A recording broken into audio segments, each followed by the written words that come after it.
السلام عليكم ورحمة الله وبركاته. مرحبا بكم في قناة قضايا اليوم.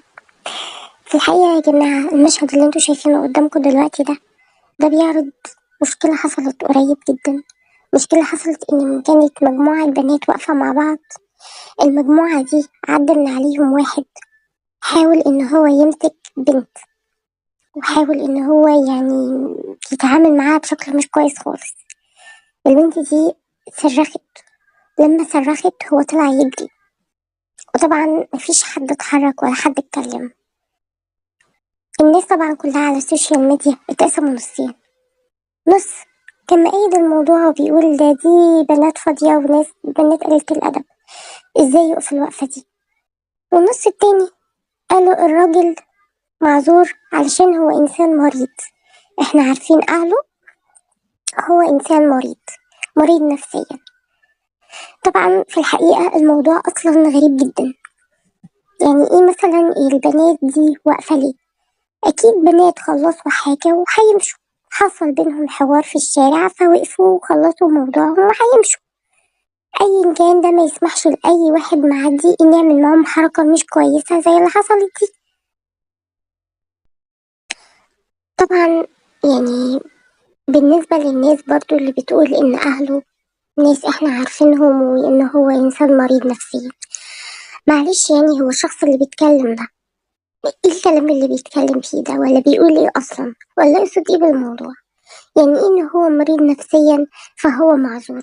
معلش يعني المريض النفسي واللي أهله المفروض عارفين إن هو مريض نفسي، المفروض إن هو أصلا يتعالج.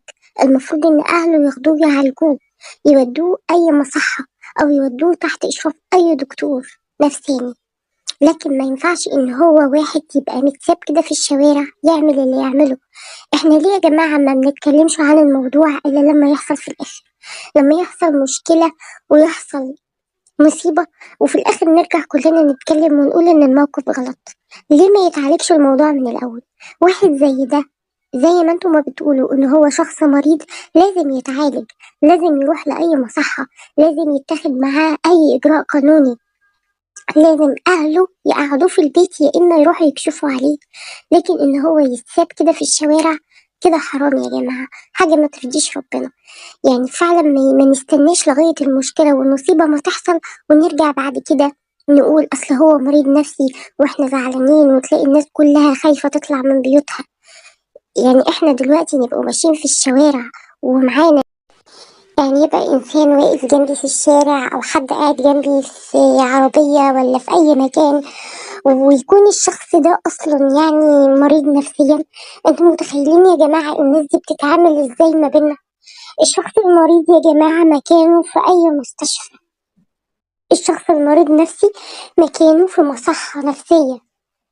لكن ما ينفعش الناس دي تعيش ما بيننا، ويوم ما تيجي تعمل أي مشكلة ولا أي مصيبة والعياذ بالله تبصوا تلاقوا إن في النهاية كله بيندم، وأهل الضحية يرجعوا يعيطوا ويندموا، وأهل الراجل نفسه المريض أو أهل القاتل هو نفسه بيرجع وبيندم وبيعيطوا وبيزعلوا على ابنهم.